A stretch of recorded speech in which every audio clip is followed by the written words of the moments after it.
Hello everyone! My name is Emeline. I'm Eunice, And we are the freshman students from IPAI. So today we're gonna showcase the facilities in our department. So tara!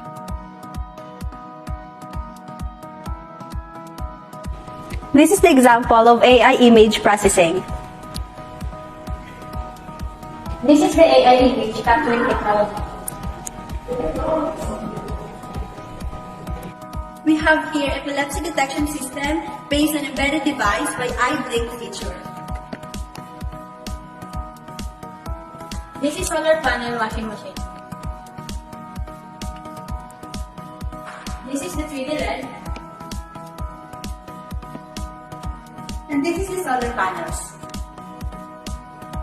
At syempre, dito sa AI Center, meron kaming kaibigan. At siya ay si Pepper!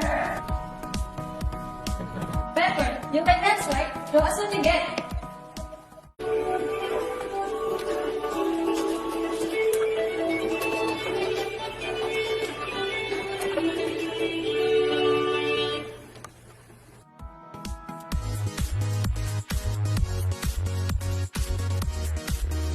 And if you want to experience this kind of facilities, don't be shy.